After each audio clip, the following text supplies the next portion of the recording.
Now we're checking out our peppers here. They have been on for about 10 or 15 minutes. Not only have they sauteed, but because I added a little water, they have softened up nicely and they're ready to go into the food processor. And Father Sam is going to burn his fingers, so he will use his pot holders to bring it over. Look very nice, look very soft. Like I said, we've had them on probably 10 or 12 minutes. And when you're making this, just keep track of it and you can figure out whether they're ready or not. So we're just going to add them to the food processor with this nice silver spoon. Oh, they smell delightful. I'm sorry you're not here to have a little smell along with the appearance. And because maybe they just for a touch stuck a little bit. They are kind of like roasted peppers. Just put them all in here.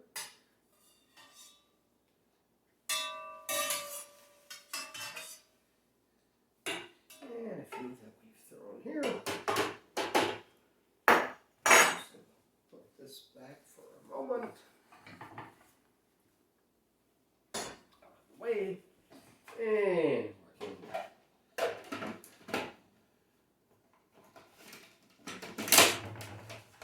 And let's see here.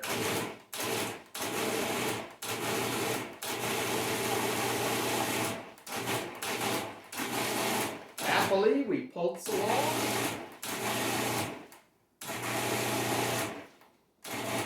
Now, if we have a few pieces of nice bright skin or a few pieces of char, then we'll just add to the level of the enthusiasm. Yes, they're looking nicely. We're going to pause for a moment and just give our green dish a bit of a scour. We'll be back in just a second. Now we'll take our nice pureed pepper, onions, and garlic, and we will add them to the green pot again, and we'll scrape out all that we can get here nicely without being ridiculous about it. It's looking very nice. It's smelling very nice. Yes. Have that. We'll push our blender out of the way. Now we're going to add some chicken stock. Plain old chicken stock. If you're so inclined, you can make yourself, or you can be simple like the rest of us and just go to your local grocery store and buy it. Add a cup, and based upon the amount of peppers that I have here, we cook 5 small peppers or medium peppers, certainly not large peppers, and I'm suggesting that probably 1 cup seems to be about right. Just give that a little quick stir, and then we're going to add some half and half. Now there are other possibilities. You can use heavy cream, you could use milk. Half and half seems to be a happy balance. So again, what we're going to try 3/4 of a cup of half and half and see what it looks like. In my opinion, that's just about right. Now our soup has a nice texture to it by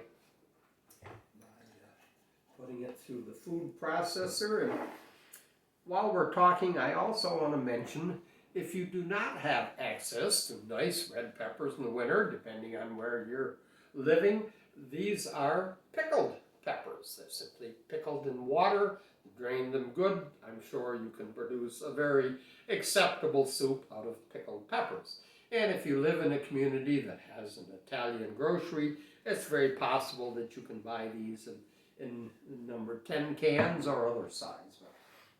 Always remember, do not be a slave to a recipe. Now, we're going to put our soup back on the stove for just a moment. Heat it up nicely for just a moment, and while the soup is coming up to temperature, we have some nice chives from our own little spring garden, and we're going to give the chives a chop with the scissors, because that's a nice, easy way of doing it. We have a nice little plate here.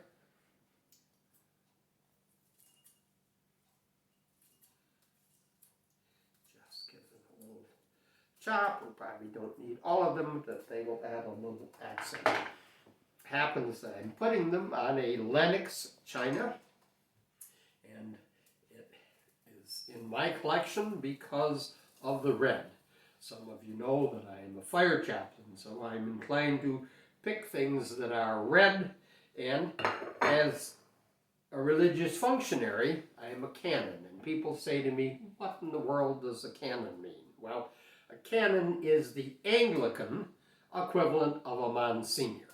So while you might know Father O'Brien and he is Monsignor O'Brien, I am Canon Lundy in the Independent Anglican Church, Canada Synod. Now, if you'll notice my Beretta. Now, a Beretta can get you in trouble.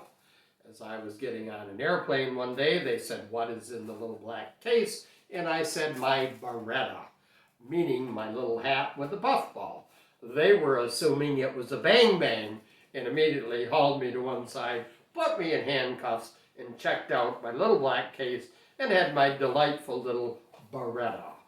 So, the Beretta with the pom-pom indicates that I am a canon. So now we're going to take just a moment and check and see how our soup is doing here, and then we're going to plate it up and we will go for there. So stand by for the cannon shot. Here we are. We have our soup and our nice little Fiesta blue soup plate. We're going to light a little candle here to add a little class to our lunch. Now, we have some sour cream here. You may or may not wish to add sour cream, but it adds just a little class to it. And believe it or not, out of our spring garden, we have some chives already. So we will add a few chives. It's looking very good. Looking forward. Now I would mention to you that in Victorian era and Edwardian era, and maybe even up into the period between World War I and World War II. If this soup was served in a large country house, it would not be served hot. It would simply be served lukewarm because blowing on your soup or on your soup spoon was considered to be very rude. We thank you for joining us today. I'm happy that I'm using a napkin, and I'm going to call it an Alice napkin. My mother, for many years, was an antique dealer and always made sure that we had real linen, and we continue to use them 20 years after she has left us. So we ask Almighty God to bless this food to our use, bless you to his use in whatever way you are able. Subscribe to us, if you would, by pushing the button, wherever the button might be.